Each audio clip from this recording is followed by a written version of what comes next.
আসসালামু আলাইকুম প্রিয় দর্শক। অন্য মঞ্চের আলোচনায় আমাদের আজকের অতিথি। প্রিয় দর্শক শ্রোতা মণ্ডলী, আপনারা এই মুহূর্তে আমাকে যে যেখান থেকে দেখছেন এবং পরবর্তী যে যেখান থেকে দেখবেন, আপনাদের সকলকে জানাই আমি আমার প্রাণঢালা অভিনন্দন এবং শুভেচ্ছা এবং কৃতজ্ঞতা প্রকাশ করি সার্বক্ষণিক আমার পাশে থাকার জন্য, উৎসাহ দেওয়ার জন্য। ব্যানার এবং হেডলাইন দেখে বুঝছেন যে কি বোঝাতে চেয়েছি। যদি না বুঝতে পারেন তাহলে সেটা বলছি। আমি বলছি হাত পা ধরে, ভারতের হাত পায়ে ধরে বাঁচার চেষ্টা। না ভাই, আপনারা যারা ভাবছেন যে আমি কোনো ইয়ের কথা বলছি কিনা, ওই যে কি জানি, মাউয়া কাউয়া ছিঁড়া ফেলা সেই বেটার খুনিরা কিনা, না না না না না, তারা না, অন্য কিছু লোকের কথা বলছি। এই যে সারাদিন চিল্লাইতো না বঙ্গু, মূর্খ বঙ্গুরা, ঢাকা না দিল্লি, দিল্লি ঢাকা, ঢাকা না দিল্লি চিল্লাইতো, যে ওদের কথা বলছি। ওহে মূর্খ জাতি, হঠাৎ কি হলো? এই যে ইরানের সাথে আমেরিকা এবং ইসরায়েলের যুদ্ধ, তাতে তোদের তেল নাই। 8 ঘন্টা 10 ঘন্টা মোটরসাইকেল নিয়ে দাঁড়াইয়া থাকোস, পেট্রোল পাম্পে তেল পাস না। তো এখন সেই ঠিক ভারতরে আবার আব্বাড়াইকা তেল আনছিস। তো সে তেলটাও আনছিস কিভাবে? সেই পাইপলাইন, যে পাইপলাইনের কথা বলে বলে তোরা বলতি যে আমাদের তেল গ্যাস সব ভারতকে দিয়ে দিছে আওয়ামী লীগ সরকার। ওরে হারামির বাচ্চারা, আওয়ামী লীগ সরকার ভারতের তেল গ্যাস, তোদের নিজেদেরই ফকিরনি চলতা রাস্তা 5 দিনের তেল গ্যাস নাই, তোরা আবার ভারতরে দিবি? তো তোদের আব্বা কোথায় এখন? তোদের সে পাকি বীজের আব্বারা কোথায়? তোর আব্বাদের খবর দেখছস? তোদের আব্বারা অলরেডি স্কুল কলেজ মাদ্রাসা সব বন্ধ করে দিছে। কইছে যে আলো জ্বালাইস না, লাইট জ্বালাইস না, তেল নাই, তেল পাবো না। ওই ফকিরনির বাচ্চার তো এমনিই নাই। কই ওই ফকিরনির বাচ্চা এখন তো করে জাহাজ বেড়া পাঠায় না? এখন কেন 5,000 মেট্রিক লিটার তেল ডিজেল ভারত থেকে আনতে হয় রে? এইভাবে এখন আনতে হয় কেন? কি কবি, কি কস এখন জানি, কি কি কি কি কি কইতেছস? পয়সা দিয়া? এ হারামির বাচ্চা, পয়সা দিয়া তোর আব্বাগো থেকে কিন, আমেরিকি থেকে কিন না এখন তেল। পয়সা দিয়ে এখন তুই পাকিস্তান থেকে কিন। ওই ফকির নির্বুতে তো নিজেরই তেল নাই, পয়সা দিলেও কি হবে? তোর পয়সা খাইয়া বইয়া যাবো গা। তোর পয়সা খাইয়া কবে যে ভাই এখন নাই আর নাই, এর কি তেল আছে? তোরা আমেরিকা আব্বার থেকে এখন তেল কিন, তোর অন্য মিডল ইস্ট আব্বাদের থেকে তেল কিন না। এখন তেল কারো থেকে পাস থাকেন। এখন কেন আবার ভারতের হাতে পায়ে ধরতে ভারতের ওইটাও এখন চুষতে হয় যে আপনি আব্বা আমারে বাঁচান। তেল বিশাল এক জিনিস, পাশাপাশি রাষ্ট্রের সাথে সম্পর্কর যে কত বড় জিনিস, পাশাপাশি একটা রাষ্ট্রের সাথে সম্পর্ক থাকলে যে কি জিনিস, সেটা এখন বুঝ। আরে পাশের, তুই মারা গেলে ঘরের ভিতরে তোরে পাশের বাড়ির লোক আইসা প্রথমে দাফন কাফনের ব্যবস্থা করব। তোর আত্মীয় স্বজন আইব আরো অনেক দিন পরে। আবার কেউ কোথাও আইব না, তোর জানা যায় আশপাশের বাড়ি আলারা আইব। আর তোরা কি কস? ঢাকা না দিল্লি, ঢাকা না দিল্লি, যা এখন যা জ্বালাইয়া দে ইন্ডিয়ান এম্বাসি। এখন যে ইন্ডিয়ান এম্বাসি জ্বালাস না কেন? এখন কস না কেন? এখন পাইপলাইন উড়াইয়া দে যে না, এই হিন্দু ডিজেল নমুনা। ও আচ্ছা, এখন ভালো লাগে না? হিন্দুস্তানের ডিজেল পোড়াবি মোটর সাইকেলে, বউ বাচ্চা নিয়ে সেই মোটর সাইকেলে ঘুরবি হিন্দুস্তানি তেল দিয়া। এরপরে বাজার থেকে হিন্দুস্তানি কাপড় চোপড় কিনবি। এরপরে হিন্দুস্তানের আলু পটল তেল সব খাবি, মাইকা খাবি, পোলট্রি মুরগি খাবি, নাকি গরুর মাংস। আবার হিন্দুস্তানি ওই গরু ছাড়া তো তোকে চলে না। ওই যে বোল্ডার গরু, সাদা গরুর মাংস ছাড়া তো খাইতে পারস না। কারণ তোকে দেশে যেসব গরু, এটা তো ইঞ্জেকশন মারা গরু, ফুলাইন্না গরু। এই মাংস না, একটু বলদ গরুর মাংস খাইতে হয় তোদের। এগুলা খাবি, আবার ইন্ডিয়ার বিরুদ্ধে কথা কবি, নাকি? তো এখন এই তেল যে জ্বালাবি, তেল দিয়া যে ঘুরবি, তেল দিয়া যে বউ বাচ্চারে নিয়ে যাবি, তখন তোরা হিন্দু হয়ে যাবি না রে হারামির বাচ্চারা? কিরে, পলিটিক্সের কিছু বুঝাস তোরা? বঙ্গু মুমিন, আর তো করে মুমিন কইতেও লজ্জা লাগে। কিসের তোরা মুমিন আর কিসের তো কাছে ওই তোরা, তোদের কাছে ইসলাম? তোরা তো কাফেরই ইসলাম। তোর হচ্ছে যে এজিদ ইসলাম, এজিদ। বাংলাদেশের যত মুসলমান আছে সব এজিদ, কোনো একটা মুসলমানও নাই। তো এখন এই যে তেল নিয়ে গন্ডগোল, যদি আগামী আর 15 দিন এই যুদ্ধ চলে, এরপরে কি হইব? তোর কাছে সেই পরিমাণ ডলারও নাই যে ডলার দিয়া তোরা আইসা কিনবি। কারণ হচ্ছে যেই মিডিল ইস্ট পার্টি যারা ডলার পাঠাইবো, তো করে রেমিটেন্স পাঠাইবো, হেগো বেতন বন্ধ হয়ে যাবো 2-1 দিনের ভিতরে, কাম বন্ধ। খোঁজ নিয়ে দেখ, আত্মীয় স্বজন ম্যাক্সিমাম ঘরে ঢুকে গেছে গা। আমার এরকম বহু পরিচিত আছে, হেরা কাজে ভাই আমাকে দোকানে দোকানদারিও চলে না, 100 রিয়েল বেচতে পারি না। ঘর ভাড়া দিমু কেমনে, খানা খরচ চালামু কেমনে, আর দেশে পাঠামু কেমনে? তো সব শেষ। যদি 15 দিন 20 দিন এভাবে চলতে থাকে, আর যদি 6 মাস চলে, তাহলে তো তোকে বঙ্গু মোমেনদের কি অবস্থা? আমারও কোনো সমস্যা নেই, কিন্তু আমরা কিন্তু দেশের বাইরে আছি, বড় মজায় আছি। এখানে বাড়ছে, বাড়ে না যে তা নাই, 14 সেন্টস বাড়ছে। তো 14 সেন্টস বাড়লো কি, বা আমার তো কোনো সমস্যা নাই, আমার গাড়িও নাই, ঘোড়াও নেই। আমি তো ভাই মেট্রোতে আর টিউবে চড়ি, আমি তো হাইটটা মাইরা দিই, আমার তো আর খরচ বাড়ে নাই। জিনিসপত্রের দাম কিছুটা বাড়বো, এইটাও আবার সরকার আমগো ম্যানেজ করে দিব। যা বাড়বো তাও আবার ম্যানেজ করে দেবো, কোনো সমস্যা নেই আমগো। কিন্তু তোকে বঙ্গুকো কি অবস্থা? যারা দিল্লি না ঢাকা, দিল্লি না ঢাকা, তাকে কি অবস্থা এখন? এখন কোথায়? এখন কি পিন্ডি? পিন্ডি যাও না এখন বাবারা? এখন দিল্লির সব ভাল লাগে। এখন নরেন্দ্র মোদী মুইতা দিলে এই মুতো খাবি তোরা। দেই আবার ওই যে পাইপলাইন দিয়া নরেন্দ্র মোদীর মুতো ঢুকতেছে হয়তো। নরেন্দ্র মোদী প্রতিদিন মুইতা দিতেছে কিন্তু পাইপলাইনে, এই মুতো তোরা এখন খাবি। তোদের এই খাওয়া ছাড়া উপায় নেই। তার হাত পায়ে ধরে এই যে মালিশ শুরু করছস, বেশি দিন নাই, সব চুইসাও দিবি তোরা। এমন চষা চুষবি তোরা যে তোকে চষাই বন্ধ হইব না। 2024 সালের জুলাই আগস্টে যে আন্দোলন কোটা সংস্কার দাবির ব্যানারে শুরু হয়েছিল, সেটাকে মেটিকুলাস ডিজাইনে রাষ্ট্র ক্ষমতা দখলের অভিযানে বদলে দেওয়া হয়। এটা ছিল 2 ধাপের অপারেশন। প্রথম ধাপ রাস্তায় অরাজকতা তৈরি করে সরকারের নিয়ন্ত্রণ ভাঙা। দ্বিতীয় ধাপ সেই অরাজকতাকে গণহত্যা হিসাবে আন্তর্জাতিকভাবে ফ্রেম করে শেখ হাসিনা সহ আওয়ামী লীগ নেতাকর্মীদের অপরাধী বানানো এবং দখল করা ইউনূস শাসনকে নৈতিক বৈধতা দেওয়া। এই দ্বিতীয় ধাপটা দাঁড়িয়ে আছে একটি সংখ্যার ওপর। সেই সংখ্যাটা 1400।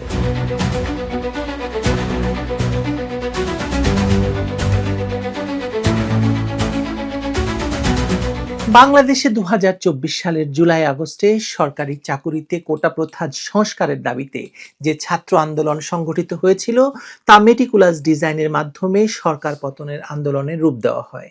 তাতে বহু লোক হতাহত হয়েছে এবং ব্যাপক ধ্বংসযজ্ঞ ঘটেছে। হতাহতের সংখ্যা নিয়ে ইলেকট্রনিক এবং প্রিন্ট মিডিয়ায় অনেকে তৎকালীন সরকার প্রধান শেখ হাসিনা এবং তার দল আওয়ামী লীগকে ফ্যাসিস্ট তকমা দিতে জাতিসংঘের মানবাধিকার বিষয়ক হাই কমিশনারের অফিস, সংক্ষেপে OHCHR এর রিপোর্টে উল্লেখিত 1400 জনের মৃত্যুর বিষয়টি উদ্ধৃত করতে দেখা গেছে। যদিও রিপোর্টটি প্রকাশের পূর্বে আন্দোলনের সাথে সংশ্লিষ্ট অনেককে এই সংখ্যা 2 থেকে 3000 হবে বলতে শোনা যায়। বোঝাই যাচ্ছে জাতিসংঘ আসলে এই দেশের ভেতর কথিত 2 থেকে 3000-এর মধ্যবর্তী একটি সংখ্যা 1400 বেছে নিয়েছে, যাতে বিশ্বাসযোগ্য শোনায়। জাতিসংঘের হিউম্যান রাইটস কমিশনের অনুমোদন ব্যতিরেকে মানবাধিকার বিষয়ক হাই কমিশনারের অফিসের সরাসরি এই ধরনের তদন্ত করার এখতিয়ার আছে কিনা তা নিয়ে অনেকে প্রশ্ন তুলেছেন। অথচ সেই বিতর্কিত রিপোর্টের উপর ভিত্তি করে বাংলাদেশে আন্তর্জাতিক অপরাধ ট্রাইব্যুনালে পরিকল্পিতভাবে প্রাক্তন প্রধানমন্ত্রী শেখ হাসিনাকে মৃত্যুদণ্ডাদেশ দেওয়া হয়েছে। আসুন দেখা যাক জাতিসংঘের এই রিপোর্টে কি আছে। জাতিসংঘের মানবাধিকার বিষয়ক হাই কমিশনারের অফিসের বা OHCHR এর একটি তথ্য অনুসন্ধানকারী দল 16 সেপ্টেম্বর 2024 থেকে বাংলাদেশে সরেজমিনে পরিদর্শন করে 2025 সালের 12 ফেব্রুয়ারি জুলাই আগস্ট আন্দোলনের উপর একটি প্রতিবেদন প্রকাশ করে। বাংলাদেশের ইলেকট্রনিক এবং প্রিন্ট মিডিয়া তা অত্যন্ত গুরুত্বের সঙ্গে প্রকাশ করে। যেহেতু বাংলাদেশের মিডিয়া সমূহে সেন্সরশিপ আরোপিত ছিল ইউনূসের শাসনকাল জুড়ে, সেটা সরকার কর্তৃক আরোপিত হোক কিংবা অর্থনৈতিক ক্ষতির আশঙ্কায় হোক, আর মবক্রেসি তো ছিলই, তার ভয়ে বা আক্রমণের শিকার হওয়ার ভয়ে ভীত হয়ে হোক, সেহেতু প্রতিবেদনের সেই অংশ বিশেষই তারা প্রকাশ করতে পেরেছে যা শেখ হাসিনা এবং তার সরকারের বিরুদ্ধে যায়। OHCHR এর রিপোর্টের 227 নম্বর অনুচ্ছেদে তারই প্রতিফলন দেখা যায়। OHCHR বলছে, 5ই আগস্টের পর থেকে অনেক সাংবাদিক এবং অন্যান্য সুশীল সমাজের পর্যবেক্ষকরা বিপরীত ভীতির পরিবেশ অনুভব করছেন, যেখানে সাংবাদিক এবং গণমাধ্যমগুলো আওয়ামী লীগের পক্ষে অনুকূল বা এর রাজনৈতিক প্রতিপক্ষ দলের সমালোচনামূলক বলে মনে হতে পারে এমন যে কোনো কিছু রিপোর্ট করার ক্ষেত্রে সতর্ক থাকছে। বাংলাদেশে স্বাধীন মত প্রকাশের সুযোগ নেই বললেই চলে। ইউনূসের আমলেও ছিল না, এখনো নেই। সংস্কৃতি উপদেষ্টাকে প্রশ্ন করার কারণে 4 জন সাংবাদিককে বরখাস্ত করা হয়েছিল, আপনাদের মনে থাকার কথা। ইউনূসের শাসন আমলে 257 জনেরও বেশি সাংবাদিককে খুনের অভিযোগে অভিযুক্ত করা হয়েছিল। 37 জনকে কারাগারে পাঠানো হয়েছে, 600 জন অন্যান্য অভিযোগের সম্মুখীন এবং 1000 জনেরও বেশি সাংবাদিক চাকরুচ্যুত হয়েছে। এই আন্দোলনে অনেক প্রাণহানির ঘটনা ঘটেছে, সেটা কেউই অস্বীকার করে না। তবে এ সমস্ত প্রাণহানি যে শুধু রাষ্ট্রযন্ত্রের শক্তিসমূহ দ্বারা ঘটেছে এমন নয়। বিভিন্ন স্বার্থান্বেষী মহলও এ হত্যাকাণ্ডে জড়িত ছিল বলে OSCHR এর রিপোর্টে উল্লেখ করা হয়েছে। এ ধরনের প্রাণহানির ঘটনার বিশ্লেষণ তৃতীয় বিশ্বের দেশসমূহের পরিস্থিতির আলোকে করলে ভালো হয় বলে বলা হয়েছে। আমাদের নিশ্চয়ই মনে আছে যে বাংলাদেশে 1996 সালের 15 ফেব্রুয়ারিতে বিএনপি সরকারের অধীনে অনুষ্ঠিত একতরফা নির্বাচনের প্রতিবাদে সংগঠিত আন্দোলনেও মাত্র 1.5 মাসে 171 জন লোক পুলিশের গুলিতে নিহত হয়েছিল। এছাড়া আওয়ামী লীগের ভাষ্য মতে 2001 থেকে 2006 পর্যন্ত বিএনপি জামায়াত জোট সরকারের সময় তাদের 26,000 নেতাকর্মীকে হত্যা বা গুম করা হয়েছিল। 1996 সালের আন্দোলনে দেশীয় জঙ্গি সংশ্লিষ্টতা না থাকলেও 2024-এর আন্দোলনে তা ছিল। শুধু তাই নয়, পাকিস্তান ভিত্তিক জামাতি দাওয়া এবং লস্কর-ই তৈয়বা ঘোষণা দিয়ে ইতিমধ্যে জানিয়েছে যে তারাও 2024-এর আন্দোলনে সক্রিয়ভাবে বাংলাদেশের মাঠে ছিল। যে 100টিরও অধিক বেওয়ারিশ লাশ হিসাবে আঞ্জুমানে মফিদুল ইসলাম রায়ের বাজারে দাফন করেছে, সেগুলোর মধ্যে পাকিস্তান ভিত্তিক জঙ্গিরা বা রোহিঙ্গারা আছে বলে মনে করার যথেষ্ট যুক্তি আছে। কারণ ইতিমধ্যে 18 মাসের বেশি পার হয়ে গেলেও 8 থেকে 10 জনের বেশি এখনো পর্যন্ত মিডিয়াতে এসে বলেনি যে তাদের নিকটজনকে খুঁজে পাওয়া যাচ্ছে না। রিপোর্টের অনুচ্ছেদ 58 অনুযায়ী জাতিসংঘের মানবাধিকার সংস্থাটি ধারণা করছে 2024 সালের 15 জুলাই থেকে 5 আগস্ট পর্যন্ত আন্দোলন সংশ্লিষ্ট মৃত্যুর সংখ্যা 1400। অনুচ্ছেদ 56 অনুযায়ী সরকারের স্বাস্থ্য মন্ত্রণালয় রেকর্ড করেছে 841টি মৃত্যুর ঘটনা। NSI বা ন্যাশনাল সিকিউরিটি ইন্টেলিজেন্স বলছে 314টির কথা এবং বাকিগুলো নিয়েছে সরকারের বিভিন্ন ব্যাখ্যা থেকে। যেমন দাবি করা হয়েছে যে অনেক বুলেটে আঘাতপ্রাপ্ত ব্যক্তি হাসপাতালে মারা যাওয়ার পর তাদেরকে তড়িঘড়ি করে হাসপাতাল থেকে ডিসচার্জ করে দেওয়া হয়েছে এবং বলে দেওয়া হয়েছে পুলিশের হয়রানি এড়াতে তাড়াতাড়ি দাফন বা সৎকার করে ফেলতে। কেউ কেউ ধর্মীয় কারণে তাড়াতাড়ি লাশ দাফন করে ফেলেছে পোস্টমর্টেম না করিয়ে। NSI প্রদত্ত নামগুলো কেন সরকারি হিসেবে যোগ করা হয়নি তার ব্যাখ্যা OSCHR দেয়নি। আওয়ামী লীগ 15 আগস্ট পর্যন্ত তাদের 144 জন নেতাকর্মী হত্যার যে তথ্য OSCHR কে দিয়েছে তাতে 5 আগস্ট পর্যন্ত 58 জন হত্যাকাণ্ডের শিকার হয়েছে বলে বলা হয়েছে, যেটাও এই হিসেবে আনা হয়নি। পরবর্তীতে মুক্তিযুদ্ধ মন্ত্রণালয় 820 জনের তালিকা প্রস্তুত করতে পেরেছে, যার মাধ্যমে সরকার প্রতিজন মৃত্যুবরণকারীকে 30 লক্ষ টাকা এবং মাসিক 20,000 টাকা ভাতা দিচ্ছে। প্রশ্ন হচ্ছে OSCHR অনুমিত 1400 মৃত্যুর বাকি 580 জন কি সরকার ঘোষিত এই এককালীন অনুদান এবং মাসিক ভাতার সুযোগ নিতে মুক্তিযুদ্ধ মন্ত্রণালয়ের তালিকায় অন্তর্ভুক্ত হয়নি বলে বিশ্বাস করার কোনো কারণ আছে? তাহলে এই 1400 মৃত্যুর বানোয়াট গল্প কেন? এটা তাহলে না বলাই শ্রেয়, তাই নয় কি? আন্দোলনে মৃত্যুর একটি বিরাট অংশ ঘটেছে প্রধানমন্ত্রী শেখ হাসিনাকে ভারতে পাঠিয়ে দেওয়ার পর, যখন আন্দোলনকারীরা পুলিশকে হত্যার উদ্দেশ্যে থানা আক্রমণ করে এবং পুলিশ আত্মরক্ষার্থে গুলি চালাতে বাধ্য হয়। বিবিসির বিশেষ রিপোর্টে বলা হয়েছে শুধুমাত্র যাত্রাবাড়ি থানা আক্রমণের ঘটনায় পুলিশের গুলিতে 53 জন মারা গেছে। আশুলিয়া থানায় একই ধরনের ঘটনায় প্রায় 50 জনের মৃত্যু হয়েছে। প্রচুর পুলিশও হত্যাকাণ্ডের শিকার হয়েছে। মনে রাখতে হবে 460টি থানা আক্রমণের শিকার হয়েছে। সে সমস্ত জায়গায় অনেক মৃত্যু হয়েছে। টার্মস অফ রেফারেন্স অনুযায়ী 15 আগস্ট পর্যন্ত মৃত্যুর পরিসংখ্যান দেওয়ার কথা থাকলেও সংস্থাটি মানে জাতিসংঘের OSCHR শুধুমাত্র 5 আগস্ট পর্যন্ত কেন দিল মানে সংখ্যা, তা আসলে আমাদের ভাবতে হবে। এটা কি 5 আগস্টের পর 460টি থানা আক্রমণ করে শত শত পুলিশকে এবং আওয়ামী লীগের শত শত নেতাকর্মীকে যে হত্যা করা হয়েছে তার জন্য সরকারের দায়কে এড়িয়ে যাওয়ার জন্য করা হয়েছে কিনা সে প্রশ্ন রাখছি।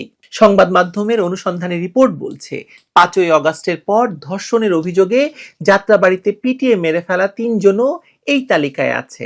আর এর মধ্যে থেকে 35 থেকে 40 জন বেঁচে আছে বলে জানা গেছে। প্রথম আলো পত্রিকায় প্রকাশিত রিপোর্টে বলা হয়েছে এই তালিকায় 57 জনের নাম যোগ করা হয়েছে যারা এই আন্দোলনে মারা যায়নি, অন্য কোনো কারণে মারা গিয়ে থাকবে। তবে সরকারি অনুদানের টাকা তাদের পরিবার ঠিকই নিয়ে গেছে। OHCHR যে পদ্ধতি অনুসরণ করে মৃত্যুর সংখ্যা জানাচ্ছে তা কতটা গ্রহণযোগ্য হতে পারে সেটা দেখতে হবে। তারা মূলত সরকারের স্বাস্থ্য মন্ত্রণালয়ের তালিকা গ্রহণ করেছে এবং সরকারের বিভিন্ন ভাষ্য বিশ্বাস করে মৃতের সংখ্যা বলেছে, নিজেরা যাচাই বাছাই করে দেখেনি। এমনকি এ পর্যন্ত হত্যা মামলা হয়েছে মাত্র 350 থেকে 400টির মতো। তাও আবার এক হত্যাকাণ্ডের মামলা একাধিক থানায় হয়েছে। জীবিত ব্যক্তিকে মৃত দেখিয়েও হত্যা মামলা হয়েছে। বাংলাদেশে গড়ে প্রতি মাসে 300 থেকে 500 জন খুন হয়।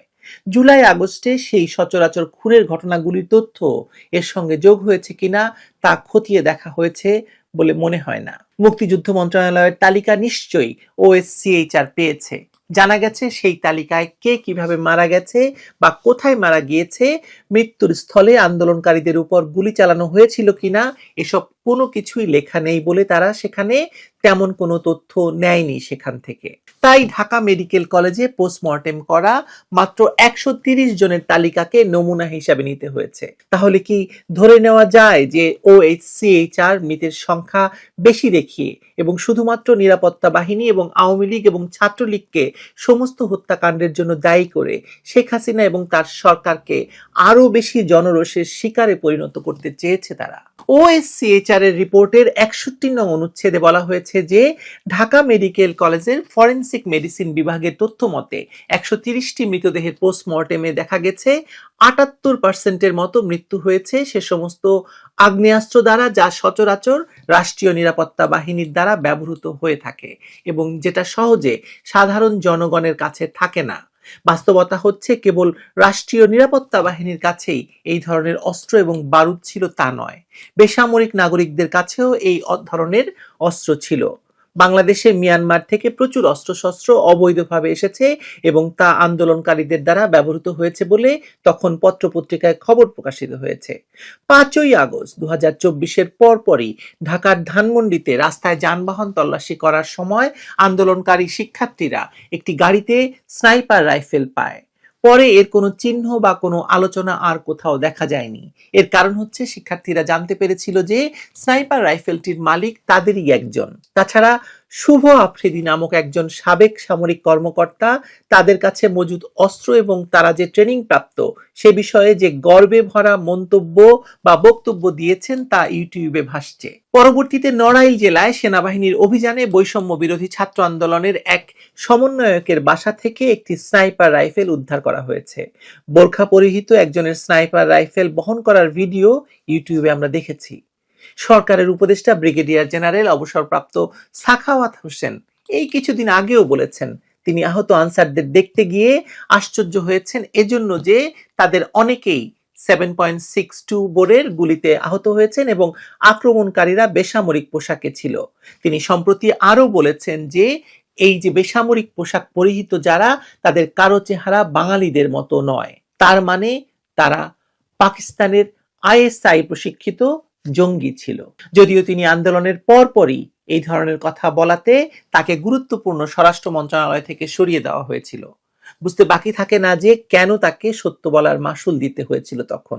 তৎকালীন ছাত্র আন্দোলনের নেতা ও ইউনূস সরকারের উপদেষ্টা আসিফ মাহমুদ সজীব ভুইয়া টিভি ইন্টারভিউতে বলেছিল যে জুলাই আগস্টের আন্দোলন ব্যর্থ হলে তারা সশস্ত্র সংগ্রামের ডাক দিত। তাহলে বুঝতেই পারছেন যে আন্দোলনকারীদের কাছে প্রচুর মারণাস্ত্র মজুদ ছিল এবং তারা সেটি ব্যবহারও করেছে সে আন্দোলনে।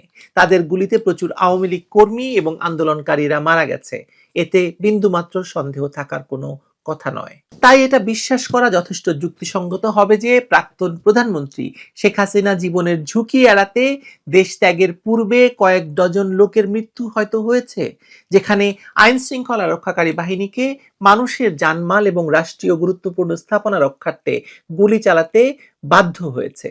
2025 সালে নেপালে সংগঠিত আন্দোলনে পুলিশের গুলিতে 71 জনের প্রাণহানি হয়েছে। বাংলাদেশের জনসংখ্যা নেপালের চেয়ে 8 গুণ বেশি। সেই হিসাবে নেপালে বাংলাদেশের চেয়ে বেশি মানুষের মৃত্যু হয়েছে। অথচ সে দেশের অন্তর্বর্তী সরকার প্রতিশোধ পরায়ণতা না দেখিয়ে জাতীয় ঐক্যের পথে হেঁটেছে, আর বাংলাদেশে ডক্টর ইউনূস জাতিকে বহুদা বিভক্ত করেছে। এবার আসি আবু সাঈদের মৃত্যু বিষয়ে। ওএসসিএইচআর কি বলেছে? অনুচ্ছেদ 101-এ আছে, পুলিশ আবু সাঈদের বিষয়ে জানিয়েছে যে সে গুরুতর আহত হয়েছিল এবং পরে রংপুর মেডিকেল কলেজ হাসপাতালে মারা গিয়েছিল। মৃত্যুর কারণ হিসাবে মাথায় আঘাত এবং গুলির আঘাত উল্লেখ করা হয়েছে। 571565087500 ওএইচসিএইচআর এর প্রতিবেদনে যে ময়না তদন্ত রিপোর্টের মৃত্যুর কারণ হিসাবে মাথায় আঘাত বলা হয়েছে, সেটাকে জোরপূর্বক করানো হয়েছে বলে সম্প্রতি আন্তর্জাতিক অপরাধ ট্রাইব্যুনালে ময়না তদন্তকারী চিকিৎসক জবানবন্দি দিয়েছেন। এই জবানবন্দি শেখ হাসিনার বিচারের চলাকালীন সময়ে রেকর্ড করা হয়।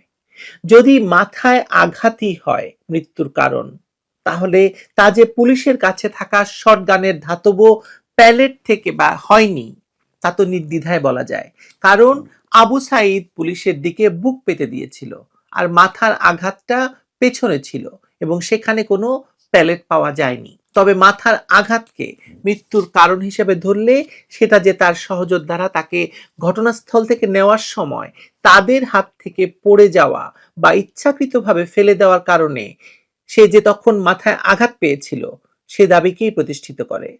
এ সম্বন্ধে প্রকাশিত ভিডিও সেটারই প্রমাণ দেয়। আন্তর্জাতিক অপরাধ ট্রাইব্যুনালে ময়না তদন্তকারী চিকিৎসক যে জবানবন্দি দিয়েছেন, তাতে মৃত্যুর কারণ হিসাবে শক এবং উল্লেখিত আঘাত সমূহের কারণে রক্তক্ষরণ, যা মৃত্যু পূর্ব এবং হত্যাকাণ্ডমূলক বলে উল্লেখ করা হয়েছে।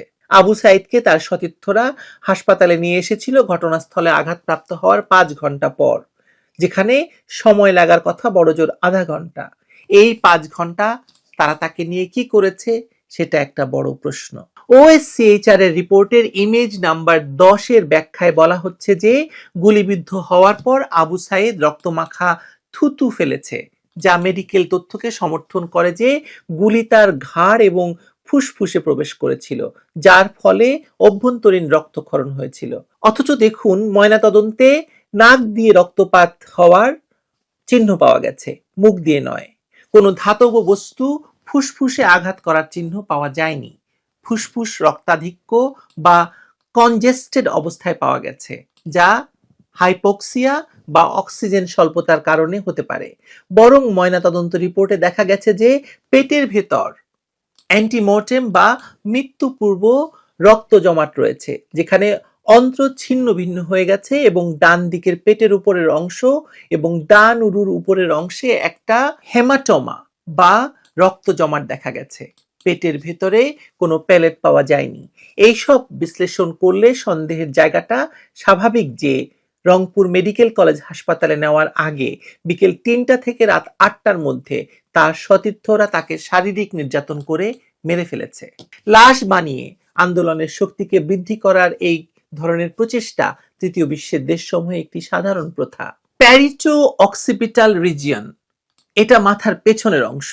সেখানে একটি মাথার ত্বকের বড় ধরনের আঘাত, যেটা 3 ইঞ্চি বাই 1.5 ইঞ্চি আয়তনের মতো দেখা গিয়েছে, যা তার সহযোদ্ধাদের দ্বারা পুলিশের দিকে ছোড়া ইটের আঘাতের ফলে সৃষ্টি হয়েছে, যেটা ভিডিও ফুটেজে দেখা গেছে।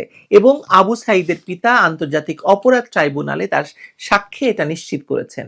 এই ধরনের ক্ষত থেকেও প্রচুর পরিমাণে রক্তক্ষরণ হয়ে মৃত্যু ঘটতে পারে। অথচ ওএসসিএইচআর এর প্রতিবেদনে এই ক্ষত শটগানের গুলিতে আঘাতে হয়েছে বলে বলা হয়েছে। তাহলে দেখা যাচ্ছে যে ময়নাতদন্ত নিয়েও ওএসসিএইচআর এর মন গড়া ব্যাখ্যা দাঁড় করিয়েছে। ময়নাতদন্ত নিয়ে সন্দেহ থাকলে কবর থেকে তুলে আবার ময়নাতদন্ত করা যেতে পারত, বিশেষ করে যেখানে ময়নাতদন্তকারী চিকিৎসক বলছে তাকে দিয়ে 5 বার রিপোর্ট পরিবর্তন করানো হয়েছে। তাহলে কি বলা যায় না যে সেটা ইচ্ছাকৃতভাবে এড়িয়ে যাওয়া হয়েছে? ওএসসিএইচআর এর রিপোর্টের কেস নাম্বার 3-এ বলা হয়েছে ওএসসিএইচআর কর্তৃক বিশ্লেষণ করা চিকিৎসা এবং ব্যালিস্টিক তথ্য নিশ্চিত করছে যে পুলিশ ও র্যাব কর্তৃক ব্যবহৃত প্রাণঘাতী গোলা বারুদ দিয়ে গুলি করা হয়েছে। নিহতদের মধ্যে 25 বছর বয়সী ছাত্র মীর মুগ্ধ ছিলেন, যিনি বিক্ষোভকারীদের পানি বিতরণ করছিলেন। মীর মুগ্ধের পাশে থাকা বন্ধু কিন্তু ভিন্ন কথা বলেছে। স্নাইপার রাইফেলের গুলিতে মুগ্ধ নিহত হয়েছেন বলে তার ধারণা, কেননা তাদের আশেপাশে কোনো পুলিশ বা আওয়ামী লীগ ও ছাত্রলীগের কাউকে সে দেখেনি। ভিডিও ফুটেজেও সেটাই দেখা গেছে। তার পিতা ও পরিবারের সদস্যরা বিষয়টি জানতে পেরে মুগ্ধের মৃত্যুর জন্য পুলিশকে দায়ী করেনি। আইসিটিতে মামলা দায়েরের পর মুগ্ধের ভাই কাউকে সরাসরি আসামি না করে তদন্ত করে তা বের করতে বলেছে, যেটা জুলাই আগস্ট হত্যা মামলা সমূহের একটিতেও দেখা যায়নি। তাহলে OSCHR কি উদ্দেশ্যে মুগ্ধের হত্যাকাণ্ডেও পুলিশকে দায়ী করলো? প্রসঙ্গত উল্লেখ্য যে আন্দোলন সংক্রান্ত প্রায় প্রত্যেকটি মামলায় 100 থেকে 150 জনের মতো নাম সহ 800 থেকে 1000 জনকে অজ্ঞাতনামা হিসেবে আসামি করা হয়েছে এবং সেগুলো নিয়ে হরদম মামলা বাণিজ্য চলেছে গত 18 মাস, এখনো চলছে। এবার আসি আন্তর্জাতিক অপরাধ ট্রাইব্যুনালে উত্থাপিত হাস্যকর কিছু প্রসঙ্গ নিয়ে। প্রসিকিউশন বলছে, রিপোর্টের অনুচ্ছেদ 33-এ বলা হয়েছে যে 14 জুলাই 2024 অনুষ্ঠিত সংবাদ সম্মেলনে শেখ হাসিনা আন্দোলনকে আরো উস্কে দিয়েছিলেন এই বলে যে মুক্তিযোদ্ধাদের প্রতি তাদের এত ক্ষোভ কেন? মুক্তিযোদ্ধাদের নাতিরা কোটার সুবিধা পাবে নাকি রাজাকারের নাতিরা পাবে? এক সাংবাদিকের প্রশ্নের উত্তরে তিনি একটা বক্তব্য দিয়েছিলেন। প্রশ্নটি মূলত ছিল এরকম: চাকুরিতে নিয়োগ পরীক্ষায় মুক্তিযোদ্ধার সন্তান আর রাজাকারের সন্তান সমান নম্বর পেলে কাকে বাছাই করা হবে? তখন সাংবাদিক নিজেই বলেছিলেন যে নিশ্চয়ই মুক্তিযোদ্ধার সন্তানকেই বেছে নেওয়া হবে। প্রধানমন্ত্রী সেটাকে সমর্থন করে বক্তব্য দিয়েছিলেন। এই বক্তব্যের হীন উদ্দেশ্যমূলক ব্যাখ্যা বানিয়ে স্বার্থান্বেষী মহল আন্দোলনকে জোরদার করার সুযোগ পায়। হাসপাতালে রোগী দেখতে গিয়েও নাকি শেখ হাসিনা চিকিৎসকদেরকে নির্দেশ দিয়েছিলেন নো ট্রিটমেন্ট নো ডিসচার্জ, অথচ ভিডিওতে দেখা যাচ্ছে যে তিনি বলেছেন আঘাতপ্রাপ্তদের চিকিৎসার সমস্ত ব্যয়ভার সরকার বহন করবে, প্রয়োজন বোধে কৃত্রিম পা প্রদান করা হবে। রিপোর্টের অনুচ্ছেদ 121-এর কেস নাম্বার 5-এ বলা হয়েছে 20 বা 21 জুলাই তৎকালীন স্বরাষ্ট্রমন্ত্রী, পুলিশের মহাপরিদর্শক এবং ঢাকা মেট্রোপলিটন পুলিশ কমিশনার যাত্রাবাড়িতে গিয়েছিলেন। সে সময় গৃহীত একটি ভিডিওতে দেখা যাচ্ছে যে একজন স্থানীয় পুলিশ কমান্ডার মন্ত্রী এবং 2 জন সিনিয়র পুলিশ কর্মকর্তাকে বলছেন যে পুলিশ একজনকে গুলি করে হত্যা করেছে বা আহত করেছে এবং ওই একজনই পড়ছে, অন্যরা জায়গা থেকে নড়ছে না। এই ভিডিওটি সম্পাদনা করে উদ্দেশ্যমূলকভাবে অংশ বিশেষ দেখানো হয়। পুরো ভিডিওটি দেখলে বোঝা যায় যে বিক্ষোভকারীরা একাধিক পুলিশকে পিটিয়ে হত্যা করার পর ফ্লাইওভারে ঝুলিয়ে রেখেছিল। তারা পুলিশদেরকে তাদের নিহত এবং ঝুলন্ত সহকর্মীদের কাছে যেতে বাধা দিচ্ছিল। এক পর্যায়ে বিক্ষোভকারীদের ছত্রভঙ্গ করার জন্য পুলিশকে বাধ্য হয়ে গুলি চালিয়ে সামনে অগ্রসর হতে হয়েছিল বলে জানা যায়।